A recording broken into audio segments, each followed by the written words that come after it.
Un novedoso método permite determinar el nivel de riesgo de accidentes cerebrovasculares en personas que sufren de apnea del sueño.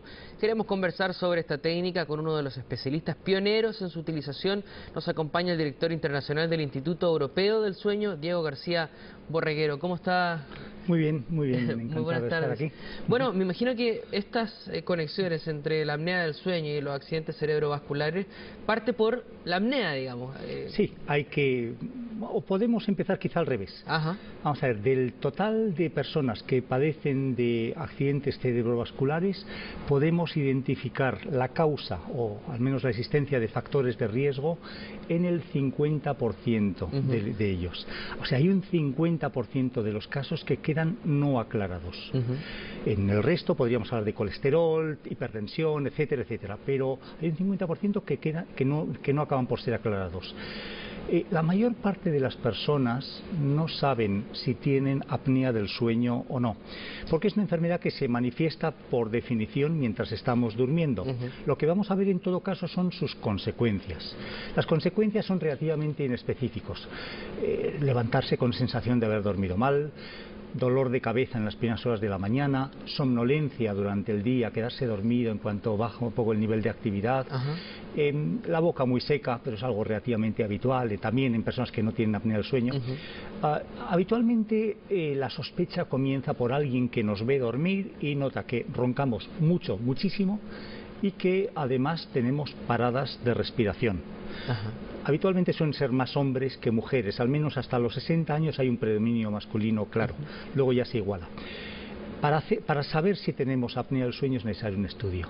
Hasta ese momento todo va a ser pura especulación. Y es que la apnea del sueño va unida a un incremento del riesgo de accidente cerebrovascular de entre 3 y 4 veces, o sea, 300 a 400 casos más frecuente en apnea del sueño que en personas que no la tienen. Ahora, es bien interesante ese punto del aumento de los accidentes cerebrovasculares.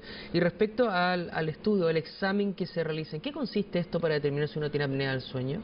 Bueno, esto es un estudio de sueño. Lo que se hace es, hay varias modalidades, algunas más sofisticadas, otras un poquito menos, pero puede ser o en una clínica o en la propia casa. Esto es un poco menos preciso, pero se puede hacer, y se duerme con unos electrodos que miden el sueño, pero miden al mismo tiempo también la respiración, el flujo respiratorio, la actividad del corazón durante la noche, la oxigenación en la sangre, y con todo esto al final, tras una evaluación, podemos saber la persona cumple criterios clínicos de tener apnea del sueño. Esta es una enfermedad, yo suelo hablar de ella como una enfermedad traidora, en el sentido que no da síntomas con mucha frecuencia, no da síntomas, está ahí haciendo su trabajo, erosionando el sistema cerebrovascular, hasta que en un momento da un susto.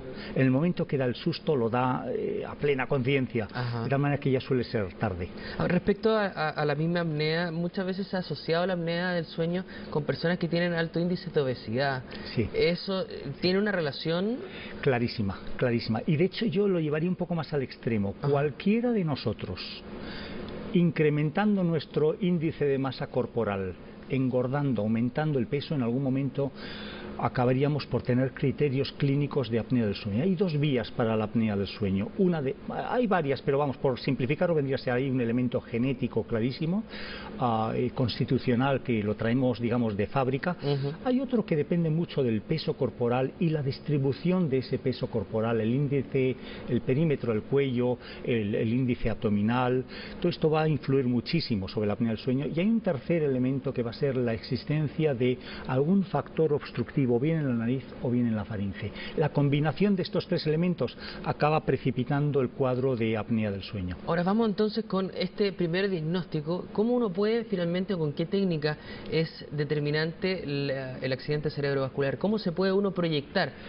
Bueno, vamos a ver, nosotros tenemos una relación epidemiológica, sabemos que en los casos de apnea del sueño severa, que son un 30-40% del total, la relación es muy clara, de hasta 3, como he dicho antes, 3-4 veces más que la población que no tiene apnea.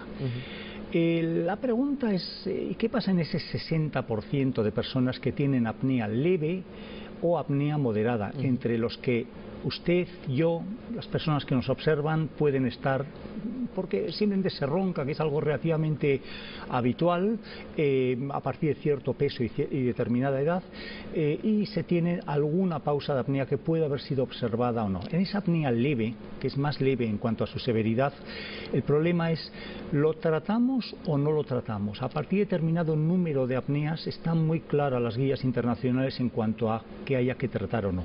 Pero digamos de unas 25 apneas para abajo, o apneas por hora, se determina la severidad de la apnea por el número de apneas por hora. De 25 para abajo no está tan claro, entonces se suele decir si hay factores de riesgo cerebrovascular. Bueno, muchas veces, ¿qué son factores de riesgo cerebrovascular? No está clara la definición. La técnica lo que hace es, de una manera no invasiva y rápida y económica, lo que hace es determinar cómo tenemos las arterias, cómo está el estado de las apneas, de las arterias. Las arterias tienen que ser mangueras, tienen que ser elásticas para poder absorber los cambios en la presión arterial, etc.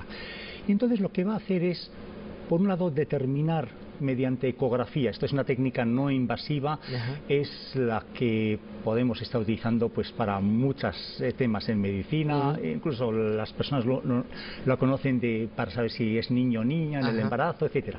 Bueno, con esta técnica vamos a ver si el grosor de las arterias está alterado o no. La otra cosa que vamos a ver es el índice de pulsatilidad. Con la edad, con el deterioro, las arterias dejan de ser mangueras y se empiezan a convertir en tuberías de paso de agua.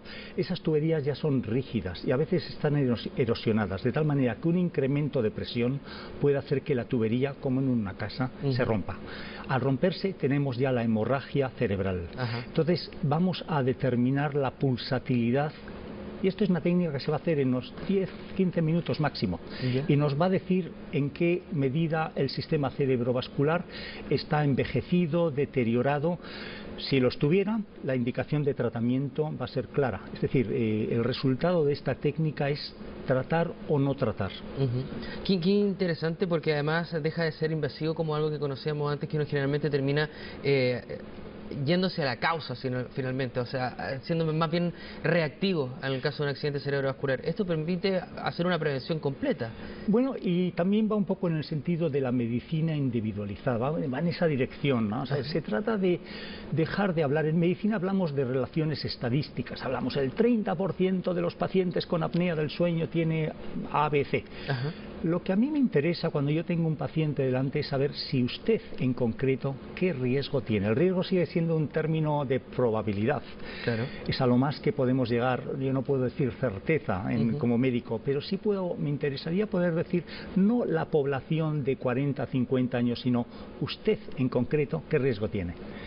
Ahora, respecto a los accidentes cerebrovasculares y la forma de evitarlo, siguiendo hablando de la misma apnea del sueño, uno ha visto en muchos casos que para evitar la apnea a uno le tiene que dormir con ciertas cosas que generan un ruido bastante molesto muchas veces en la noche. Ha ido avanzando, sí, sin duda alguna, la tecnología. Ha ido avanzando. ¿La apnea puede, por ejemplo, el tratamiento evitar llegar a utilizar este tipo de aparato? Bueno, podemos evitarlo en la medida en que perdamos peso. Las líneas de avance están, por un lado, no sé si en orden, pero todo lo que sea evitar el sobrepeso va a evitar la apnea. Yo a los pacientes les suelo decir de una manera muy sencilla: pierda usted, en cada caso habrá que calcularlo, póngase en un índice de masa corporal de, digamos, 24, 23, 24, volvemos a examinarle y es posible que ya no necesite ningún tipo de tratamiento. Consiga usted bajar ese peso. Para eso ya hay médicos expertos en nutrición. Pero también las técnicas de cirugía digestiva se han convertido en mucho menos invasivas de lo que eran. Y hay técnicas no invasivas que pueden ayudarnos en ese sentido. Por otro lado, hay otro tipo de tratamientos, como son los dispositivos de avance mandibular, que permiten, en los casos más leves, sin tener que utilizar una mascarilla nasal, el evitar el ronquido. Y luego está habiendo quizá un avance muy reciente, en el sentido que hay como una especie de marcapasos. Lo digo en término muy llano, son estimuladores de la musculatura faríngea que los llevamos insertados, y cuando detectan que hay colapso a lo largo de la noche van a estimular los músculos para que se abra la vía aérea. Bien, Diego, quiero agradecerte la posibilidad de conversar de este tema y también instruir y que la gente pueda aprender un poquito más de esto. Que esté muy bien. Encantado, encantado. 2 de la tarde con 43 minutos, nosotros hacemos la pausa y seguimos con más informaciones aquí en Noticias Express.